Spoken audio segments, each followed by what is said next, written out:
Hello everyone. This week I want to try something just a little bit different and create a video to share with all of you to express some thoughts that I have in a kind of a different format. Hopefully you enjoy it. I'm going to start with a story. It's about a businessman who went to Las Vegas for a great big convention. It was his first time going to Las Vegas and he wasn't much of a gambler, so he didn't really know what he was going to do for fun. But he decided that he should go to one of the casinos in order to see what all the fuss was about. He walked in and saw slot machines, poker tables, and various other games of chance set up, but one game in particular caught his attention: craps.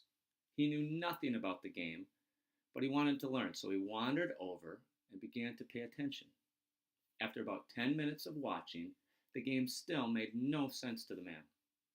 He continued to stand next to the table while people walked up, put money down, rolled the dice, and either won or lost chips. It was still a mystery to him. He still did not understand. So he began to ask questions to the other players and to the dealer. How do you bet? What are the odds? What dice combinations are winners? People politely answered the man's questions, and he began to understand a little bit more. He wasn't totally clueless, as his curiosity and willingness to ask questions propelled his learning forward. But there was still so much to learn.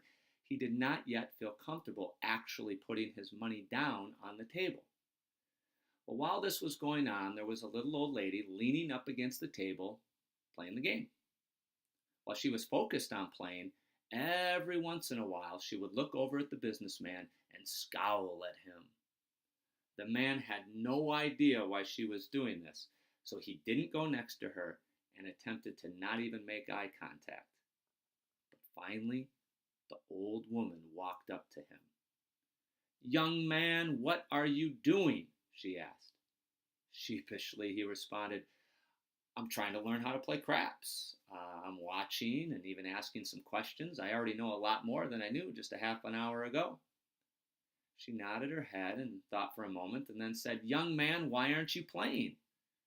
The man quickly replied, "I don't know how to play. I need to know more in order to get in the game. I am open to any tips you may have about how I can learn to play more quickly."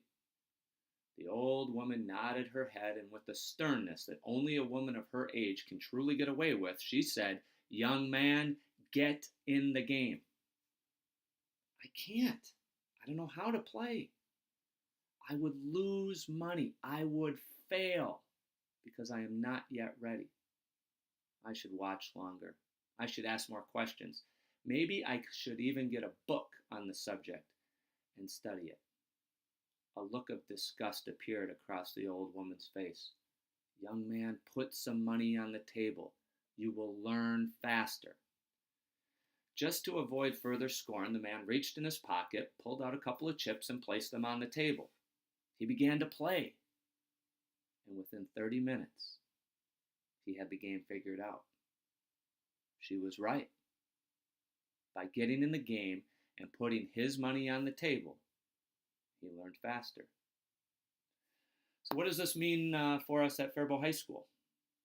It means that we have to create opportunities for our students to learn by doing. Rather than planning lessons, we should be planning experiences. By getting our young people in the game, they'll learn faster. But there's another takeaway, one for us. This week we have our first early release day, which of course means an opportunity for professional development. We'll be learning about learning targets, increasing student engagement, and creative approaches to formative assessment. Remember, you will learn faster if you get in the game. We encourage you to not just listen and not just ask questions, but to jump in and try. You may lose a few chips in the short run, but you'll learn faster.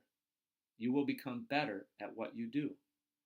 And the reward will be improving the learning experiences for our students. Thank you for all you do.